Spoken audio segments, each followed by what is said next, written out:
Let me ask you something.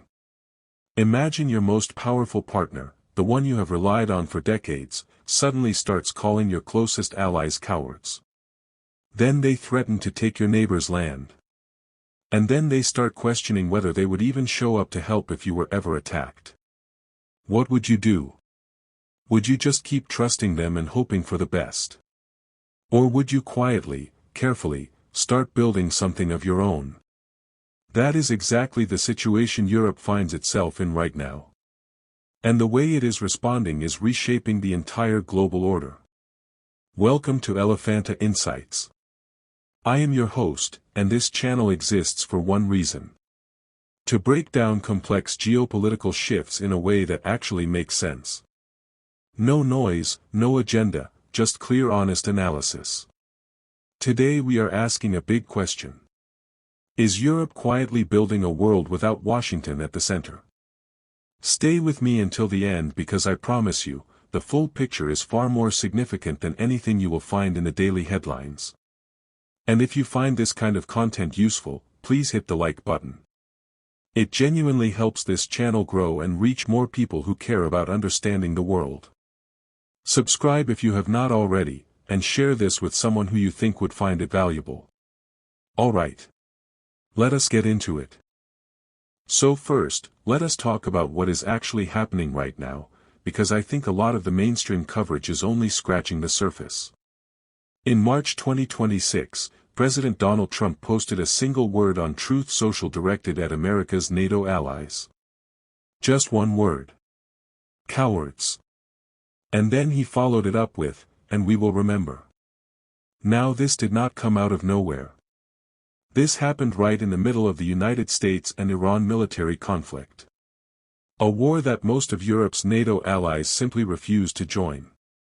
Trump wanted them to help secure the Strait of Hormuz. Most of them said no. And Trump was furious. He called it a straightforward military action and could not understand why they would not get involved. Then on April 8, 2026, Trump sat down with NATO Secretary General Mark Rutte. And after that meeting, Trump came out and called NATO very disappointing. He posted that NATO was not there when the United States needed them and would not be there in the future either. It got even more serious when reports started coming out that Trump was actively looking at pulling United States troops out of certain NATO countries as a form of punishment. And the idea of America actually leaving NATO, something that would have been absolutely unthinkable just a few years ago, was now being openly discussed in Washington. But then something happened that really crystallized everything for me.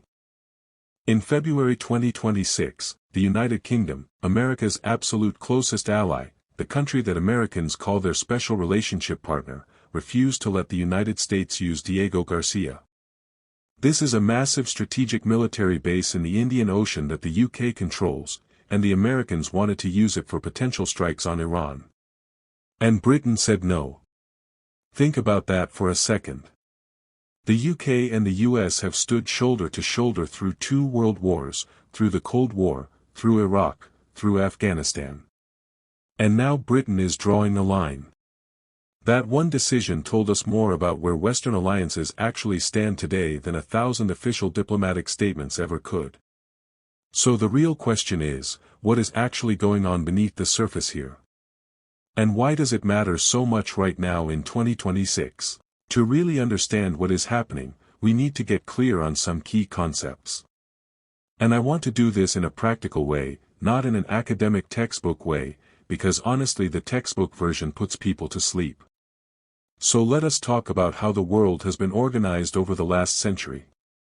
For most of the time after the Cold War ended, the world ran on what experts call unipolarity. Basically one dominant power, the United States, setting the rules for almost everything. Trade, security, international institutions, financial systems. Everything was organized around American primacy. If you wanted to do business globally, you played by American rules. If you needed security guarantees, you looked to Washington. Before that, during the Cold War, the world was bipolar. 2 superpowers, the United States and the Soviet Union, competing for influence. Every country had to pick a side or at least figure out how to navigate between the two. Now we are entering something different. Something called multipolarity. And this is where it gets really interesting. Multipolarity simply means multiple centers of power, none of them fully dominant, all of them competing, cooperating, and calculating at the same time. Think of it like this. Instead of one sun with planets orbiting around it, imagine several large stars in a galaxy, each with their own gravitational pull, each attracting other bodies toward them, sometimes working together and sometimes pulling in completely opposite directions. Now here is something important. Multipolarity sounds exciting, like freedom from a single dominant power, but it is actually structurally quite unstable. History backs this up. The early 20th century was a multipolar world, and it gave us 2 world wars. When multiple powers are competing and nobody is clearly in charge, the risk of miscalculation goes up dramatically. But here is the thing. The shift toward multipolarity is not happening because people think it is a better system. It is happening because the unipolar moment, America's moment of unchallenged global dominance, is simply running out of steam. Not because America is collapsing. America is still the most powerful country in the world. But American willingness to carry the burden of global leadership, and more importantly, American reliability as a partner and ally, is now seriously in question. And Europe, for the first time since the end of World War II, is responding. Not by panicking, but by recalibrating strategically. That recalibration has a specific name. It is called strategic autonomy. And this concept is going to come up again and again as we go through this analysis, so hold on to it. So what actually pushed Europe to this point? What are the deeper structural forces at work here? Let me take you through 4 of them. The first one I call the reliability deficit. Every alliance, at its core, rests on one thing. Trust. You might disagree with your partner. You might argue with them over money or strategy. But at the deepest level, you need to believe that they are not a threat to you. That basic foundation is cracking. Think about what happened with Canada. Starting in 2025, President Trump repeatedly called Canada, which remember is a full NATO member state and America's immediate northern neighbor, a serious contender to become the 51st state of the United States. He questioned whether the United States and Canada border even made sense. He openly talked about absorbing Canadian territory. Now put yourself in the shoes of a European leader watching this. If Washington is comfortable enough to talk about annexing a NATO ally to its north, what kind of guarantee does that leave for smaller European countries? And then came Greenland. From 2025 onwards, the Trump administration actively and publicly sought to annex Greenland. Now Greenland is an autonomous territory belonging to Denmark. And Denmark is not just a NATO member, it is a full European Union member state. Trump threatened Denmark with 25% tariffs unless it handed over the island. He refused to rule out using military force. He openly mocked Denmark's military capabilities. Just let that land for a moment. The sitting president of the United States was threatening a European Union member state with economic and potentially military coercion to seize its territory. This is not a negotiating tactic or rhetorical bluster at this point. This is a fundamental challenge to the architecture of Western security, coming from within that architecture itself. The second driver is what I call the Iran war and the alliance fracture. The United States and Iran conflict in 2026 was essentially the stress test that revealed all the cracks that had been quietly building up. When the United States launched military strikes on Iran, most European NATO allies refused to participate. Some went further and specifically refused to allow American forces to use their territories as staging points for the operation.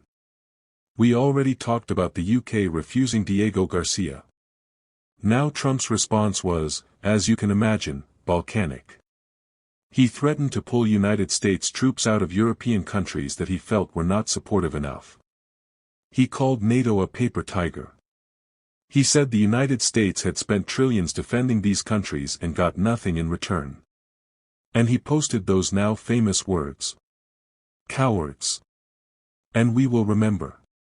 But I want to offer a different framing here, because I think the mainstream coverage is missing something important. The European decision not to join the Iran war was not weakness or cowardice. It was a deliberate strategic choice by governments that had concluded they should not be pulled into military conflicts they had no role in designing, were never consulted on, and genuinely did not believe served their own national interests. That is not a failure of alliance loyalty. That is the exercise of independent judgment. And that distinction matters enormously for understanding where things go from here. The third driver is economic weaponization and supply chain risk. After 2022, when the United States led the effort to weaponize the global financial system against Russia through sanctions and cutting off SWIFT access, European governments took note. They supported it at the time. But in the back of their minds, a quiet realization was forming. If these tools can be used against Russia today, they could theoretically be used against anyone tomorrow. And then the tariff wars of 2025 and 2026 made that fear very concrete. Trump imposed tariffs not just on China but on European allies as well. Suddenly economic coercion was not just something Washington did to adversaries. It was something Washington did to friends. At the same time, Europe was confronting its own vulnerability. It was deeply dependent on China for critical raw materials, rare earths, semiconductors, green energy components. And simultaneously dependent on the United States for security. Being fully dependent on two competing superpowers at the same time is not a strategic position. It is a strategic liability. The fourth driver is institutional fragmentation.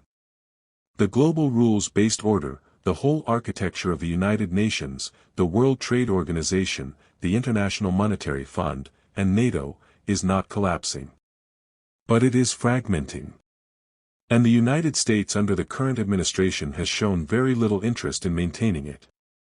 European Commission President Ursula von der Leyen captured this perfectly at the EU Ambassadors' Conference in March 2026.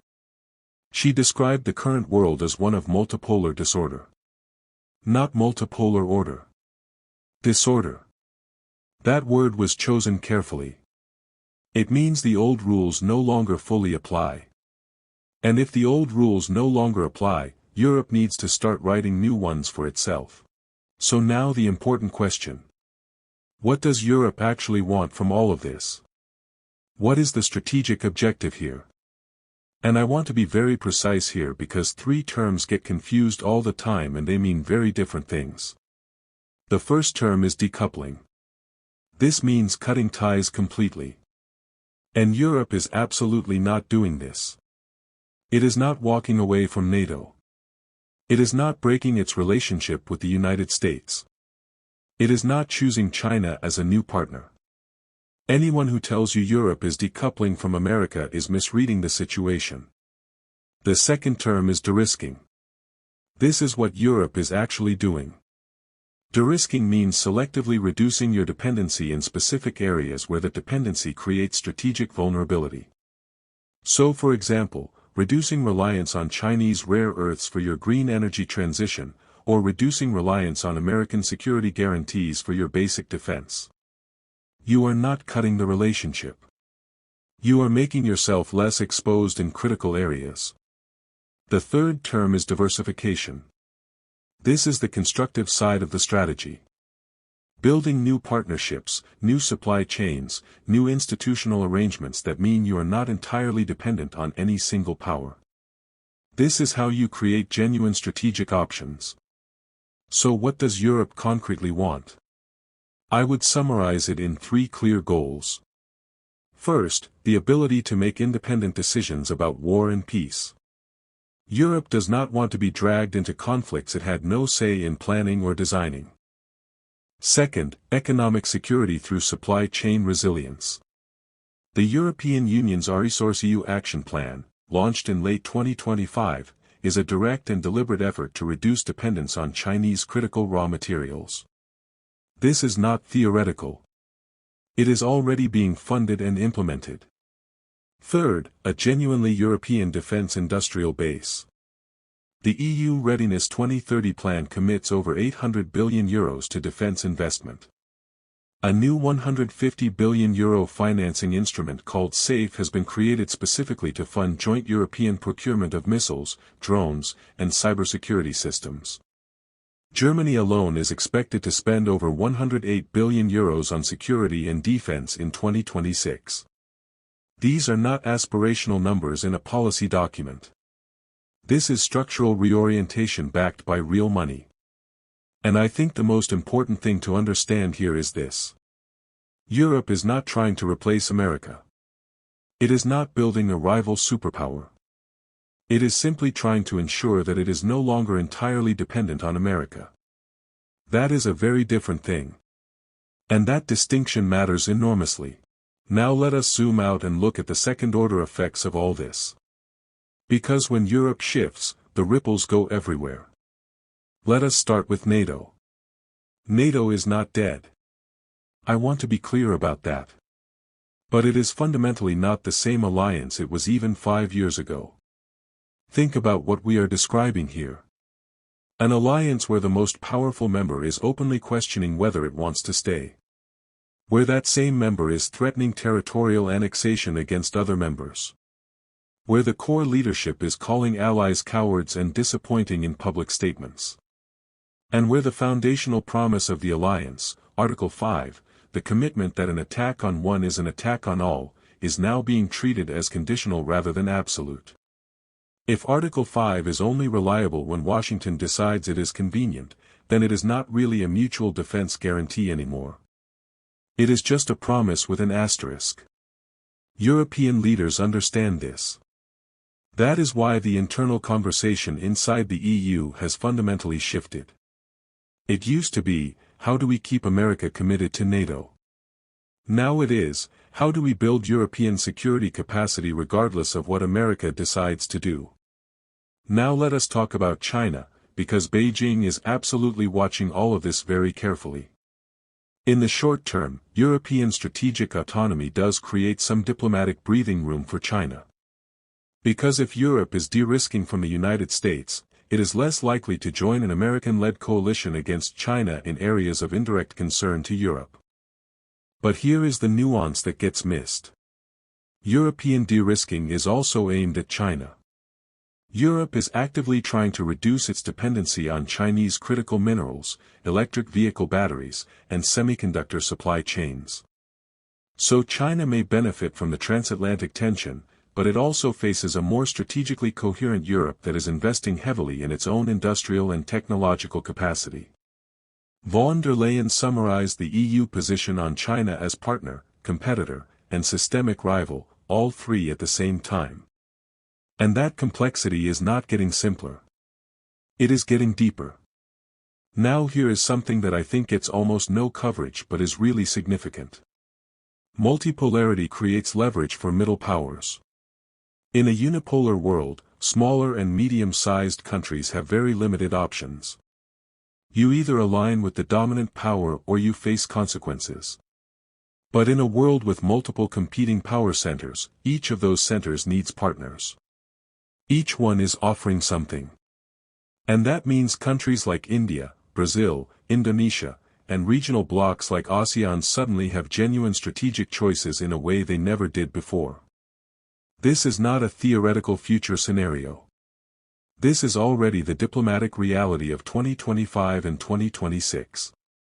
And finally, we have to talk about the fragmentation of global governance. The UN Security Council is gridlocked on almost every major issue. The WTO dispute mechanism is severely weakened. The G7 is less unified than it has been in decades. The G20 is more contested. A senior German foreign policy institute, which is about as serious and sober an institution as you will find in European strategic thinking, is now publishing analysis about whether Europe needs to act not just without Washington but in some cases against Washington. When you are reading that kind of language from that kind of institution, you know something fundamental has changed. Now I want to take a step back here and be completely honest about something. Because I think it is important not to present this shift toward multipolarity as some kind of clean liberation story. It is not. Multipolar systems carry real structural risks, and I want to walk you through them honestly. The first and most immediate risk is what I call coordination failure. In a unipolar world, for all its problems and inequalities, there was at least one power with both the capacity and the incentive to maintain global coordination mechanisms. To call the meeting, to fund the institution, to enforce the agreement. In a multipolar world, who does that? When the world faces a pandemic, or a financial crisis, or a nuclear proliferation challenge, who organizes the response? When multiple powers have competing interests and none of them is clearly dominant, the risk of global problems going unsolved because nobody can agree rises dramatically. History gives us a sobering lesson here. The 1930s was a multipolar moment. And what we got was trade wars, competitive currency devaluations, the collapse of international cooperation, and ultimately the most catastrophic military conflict in human history.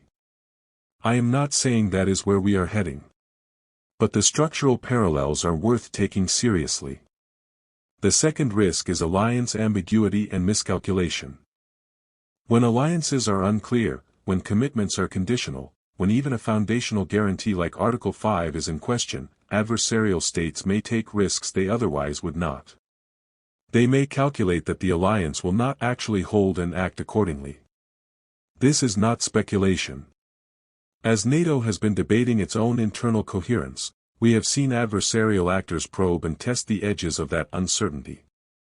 And that pattern will continue as long as alliance ambiguity persists. The third risk is the escalation of economic coercion. Tariffs, sanctions, export controls, investment screening. These tools are now part of the standard geopolitical toolkit for major powers, not just the United States. As more actors use them more aggressively, the global trading system begins to fracture into competing blocks. And that raises costs and uncertainty for everyone, governments and businesses alike. The fourth risk, and this one is specifically about Europe, is internal coherence. European strategic autonomy is not a done deal.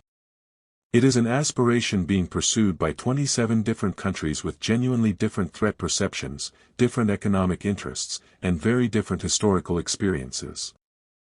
Poland and the Baltic states are genuinely terrified of Russia.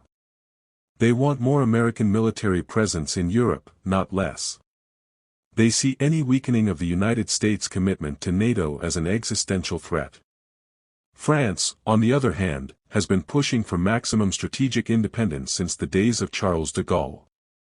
And Germany is only just beginning to come to terms with what it means to be a major military power again after decades of deliberate restraint. These are real tensions. And they could fracture European strategic coherence at precisely the moment when the external environment demands unity. So where does all of this actually go from here? Let me give you the specific things I will be watching to understand how this story develops. The first thing to watch is the EU and China trade relationship. Over the next 12 to 18 months, we will see whether Europe's de-risking strategy deepens into something more genuinely confrontational with Beijing, or whether the economic gravity of that relationship pulls Europe back toward pragmatic engagement. The key indicators here are EU investment screening decisions, the outcome of electric vehicle tariff negotiations, and how the two sides position themselves on technology standards and artificial intelligence governance. The second thing to watch is what happens at the next NATO summit. This will be a defining moment. Does the alliance actually adapt its strategic doctrine to account for a less reliable American partner? Do European members push for genuine command structures that can operate independently? And is there any movement toward accepting that more European defense spending should translate into more European decision-making authority within the alliance? Third, watch whether European defense industrial integration actually happens in practice. The numbers are ambitious. 800 billion euros, a 150 billion euro loan instrument, hundreds of billions in national budgets. But the real test is whether European governments can actually coordinate joint procurement, which has historically been extremely difficult, or whether each country ends up buying its own equipment from its own domestic industry in its own way. And fourth, watch the language. I know that sounds soft, but in geopolitics language really does precede policy. When European leaders start consistently using terms like strategic sovereignty and open strategic autonomy, when they start talking about European interests rather than Atlantic interests, that is a signal of where policy is heading. Let me also give you 3 broad scenarios for how this plays out. Scenario 1 is what I call managed divergence. The United States and Europe maintain formal alliance structures, NATO continues to exist, but both sides develop increasingly independent strategic postures. America focuses its strategic energy on the Indo-Pacific and the China challenge. Europe builds its own defense capacity and handles its own neighborhood. The alliance becomes more of an insurance policy than an active partnership. This is manageable, but it is also fragile and depends on both sides being disciplined. Scenario 2 is accelerated fragmentation. If the United States formally reduces its NATO commitment or actually withdraws, European security architecture has to restructure rapidly. A genuine European defense union becomes necessary rather than aspirational. China gains significant regional influence as American attention shifts. And the global order becomes genuinely tripolar. This is a much more disruptive transition and carries significantly higher risk of miscalculation and regional instability.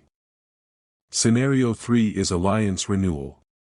A change in the American strategic calculus, whether through a shift in domestic politics or a reassessment of strategic interests, restores transatlantic coherence. European rearmament becomes a valued contribution to a shared alliance rather than a signal of independence. The relationship is reset on more equal terms. This scenario is possible but requires significant political will on both sides. Based on everything I can see right now, the evidence points toward Scenario 1 as the most likely trajectory. But the probability of drifting into Scenario 2 is not small and cannot be dismissed. Let me close with something I think is worth sitting with for a moment. 70 years ago, Europe was in ruins. Its cities had been bombed flat. Its economies were broken. Its armies were gone. It had one option and one option only. Look to Washington, depend on Washington, trust Washington completely.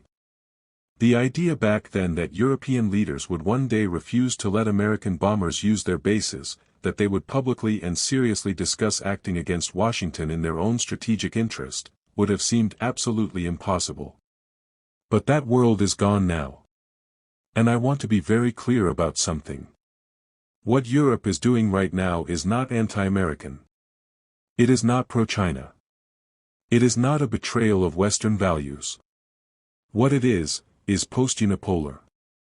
It is the behavior of a partner that has concluded that unconditional alignment can no longer be assumed. That Western solidarity, to be genuine, has to be earned, negotiated, and reciprocated. Von der Leyen said it plainly at the EU Ambassadors' Conference. The old world order is gone.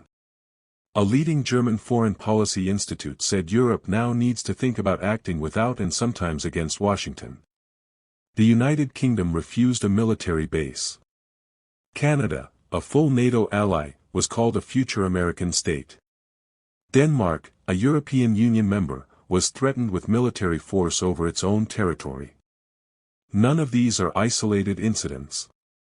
Each one is a data point in a clear structural trend. That brings us to the end of today's analysis, and I want to take a moment to genuinely thank you for watching all the way through. This kind of deep structured analysis takes a lot of research and effort to put together, and the fact that you stayed with it until the very end means a great deal to this channel. If you found this video valuable, please do hit the like button right now. It takes just 1 second, but it genuinely helps this content reach more people who think seriously about the world. And if you are not already subscribed, please do subscribe to Elephanta Insights.